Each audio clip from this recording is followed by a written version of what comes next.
পড়লাম না রে, মজা কি বুঝলাম না রে, শুনলাম না মোবাইল ফোনে আই লাভ ইউ। গতকাল রাত থেকে একেবারে যেন বাংলাদেশে ভূমিকম্প ছড়াচ্ছে অভিনেত্রী অপু বিশ্বাস। একটি অ্যাওয়ার্ড ফাংশনে স্পেশাল গেস্ট এবং অ্যাওয়ার্ড সেলিব্রিটি হিসাবে দেখা গিয়েছে অভিনেত্রী অপু বিশ্বাসকে, যেখানে তাকে নতুন নতুন এক এক গানে নাচতে দেখা যায় এবং প্রতিটাই ছিল অসাধারণ সুন্দর। নিজের গানের এই ডান্সে যেন কাঁপিয়ে দিয়েছে মঞ্চ। অন্যদিকে ছিল অ্যাওয়ার্ড সেলিব্রিটিদের হাতে অ্যাওয়ার্ড তুলে দেওয়ার কিছু মুহূর্ত দিয়েছে, কিছু বক্তৃতা, সব মিলিয়ে এই ফাংশন জমজমাট করে তুলেছে অভিনেত্রী অপু বিশ্বাস।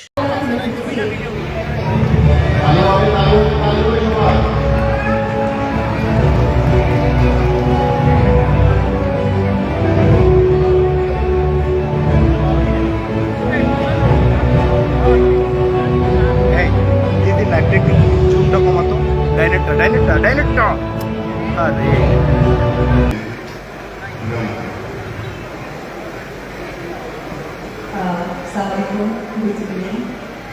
আমি এখানে উপস্থিত ঘূর্ণিঝড়ের আছেন এবং উপস্থিত সাংবাদিক ভাইয়েরা আছেন, আপনাদের সকলকে অনেক শুভেচ্ছা এবং শুভকামনা জানাই।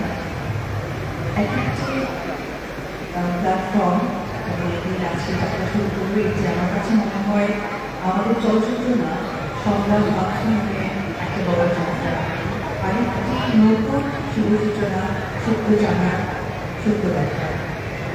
আর বারবার আমি শুনছিলাম যে এদিকে সকলেই বগুড়ার, আমিও বগুড়ার। যখন দেশের বাইরে গিয়ে কোথাও তো বাঙালি কথা শুনতে আমার কাছে ভাই কোথা থেকে এসেছে, তখন একটা আত্মতৃপ্তি লাগে।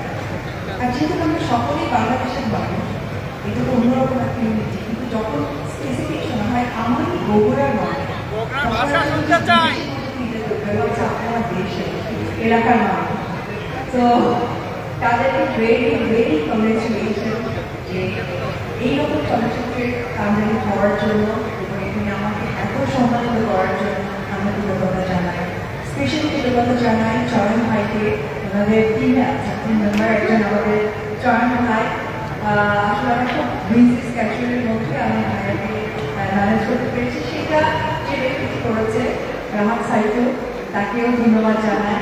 এভরি পিপল, মানে যারা এখানে আমাদের মেয়েরা সকলেই আমার, সকলেই আমার পরিবার, সকলেই আমার ওয়ার্কার। সো আমি আবারও কংগ্রেচুলেশন জানাই